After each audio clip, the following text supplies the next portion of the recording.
રામકથામાં આવીએ એટલે તમે આ પ્રોજેક્ટ જોયો હશે, કલ્પસર સરોવર. તો ઘણા બધા યુવા પેઢી, ઘણા બધા લોકો આ વાતથી અજાણ છે કે આ પ્રોજેક્ટ છે શું. ત્યારે આપણે ભાઈ પાસેથી જ જાણીએ, આપણને પૂરતી ડિટેલ્સમાં આખી માહિતી આપશે. સરસ મજાની.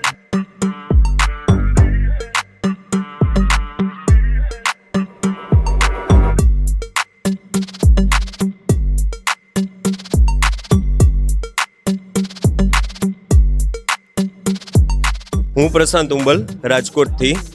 ખાસ કરીને અહીંયા રેસકોર્સ ગ્રાઉન્ડમાં કલ્પસર સરોવરનું નિર્માણ જે ઘણા સમયથી સરકારમાં કોઈને કોઈ કારણોસર એનું નિર્માણ અટકેલું છે અને જનજાગૃતિ અંતર્ગત જ આ પ્રોજેક્ટ અહીંયા રેસકોર્સ ગ્રાઉન્ડમાં રાજકોટ મૂકવામાં આવેલો છે.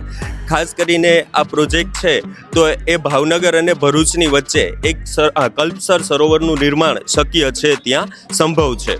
અને જો એ સરોવરનું નિર્માણ થઈ જાય તો ગુજરાતના તમામ જિલ્લાઓને એ કલ્પસર કેનાલ દ્વારા પાણી પહોંચી શકે એમ છે. પીવાલાયક પાણી અને ખેતીના પિયતનું પાણી પણ બહુ બહોળા પ્રમાણમાં મળી શકે એમ છે. અને ખાસ કરીને જોવા જઈએ તો ઘણા ખરા વિસ્તારમાં, જેમ કે કચ્છના અંતરિયાળ વિસ્તારો છે, તો એમાં પણ પાણીની કોઈને કોઈ અછત છે જોવા મળે છે. અને ઘણા ખરા ડેમો પણ છે એ ખાલી હોય છે. તો આ કેનાલ દ્વારા છે એમાં પણ ડેમોમાં અને કચ્છના અંતરિયાળ દુર્ગમ વિસ્તારો સુધી આનું પાણી પહોંચાડી શકાય એમ છે.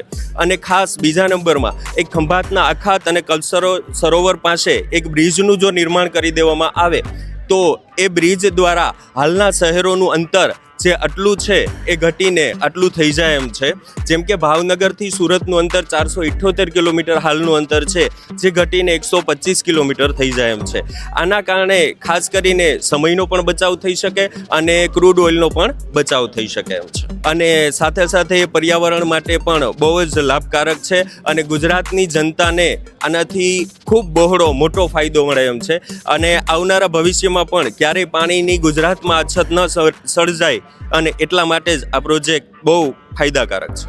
આ વિચાર છે એ ભાવનગરના વિનુભાઈ ગાંધી છે, એ આમના પ્રણેતા કહી શકાય. કેમ કે એમણે ઘણા વર્ષો પહેલાં આ ગુજરાત માટે એમણે સપનું જોયેલું છે અને એના માટે થઈને જ આ પ્રોજેક્ટ અહીંયા મૂકેલો છે. અને એમની હાલની ઉંમર પણ જોવા જઈએ તો 94 વર્ષ જેટલી એમની ઉંમર પણ છે. આ પ્રોજેક્ટ માટે પ્રસ્તાવ હજુ સરકારમાં મંજૂર થઈ શકે તો આ પ્રોજેક્ટનું નિર્માણ શક્ય છે.